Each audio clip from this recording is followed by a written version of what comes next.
ধন্যবাদ সবাইকে। এসএসসি 2026 সাল এবং এসএসসি 2027 সাল, অর্থাৎ এখন যারা নবম শ্রেণীতে আসো এবং যারা দশম শ্রেণীতে আসো তাদের জন্য একটি ছোট প্রশ্ন বোর্ডে আজকে উপস্থাপন করেছি। ফাংশনের দেখো, যদি এফ অফ ওয়াই অর্থাৎ function of Y equal Y cube plus K Y square minus 4y minus 8 হয়, তবে কে এর কোন মানের জন্য ফাংশন অফ -2 ইকুয়াল 0 হবে।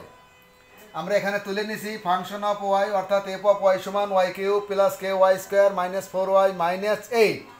এখন এফ অফ -2 অর্থাৎ এই মানটা আমরা বসাবো, যেখানে ওয়াই আছে সেখানেই -2 বসা দেব। এখন দেখো, তাহলে -2 দিলাম, ওয়াই কিউব ছিল কিউব দিলাম প্লাস কে দিলাম ওয়াই স্কোয়ার অর্থাৎ -2 হোল স্কোয়ার দিলাম। একটু বড় করে দেই, এই -2 হোল স্কোয়ার -4 গুণান ওয়াইয়ের মান কত -2 -8। দেখো কত হয়, -8 হয়, এটা কিউব করলে এটা কত হয় প্লাস -2 গুণান -2 অর্থাৎ -2 হোল স্কোয়ার মানে +4, প্লাস আছে তাহলে প্লাস 4k মাইনাসে প্লাস 4 দুগুণ 8 -8।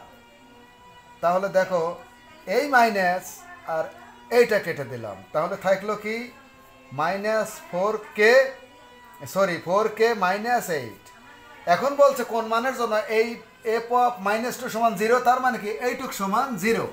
কে এর কোন মান দেখবো, আমরা এখানে লিখবো কি শর্ত মতে এইটুকুন সমান এখন এই 0, যেহেতু ফাংশন অফ -2 সমান এটা বের হয়েছে আর এটা সমান ছিল 0, তাহলে আমরা কি লিখব 4k -8 ইকুয়াল 0 বা 4k ইকুয়াল 8, সুতরাং কে ইকুয়াল এই 4 দিয়ে 8কে ভাগ করবো, কারণ গুণন আছে ওপাশে গেলে ভাগ হয়ে যায়, তাহলে কত 8 ভাগ 4 অর্থাৎ 2 অ্যান্সার।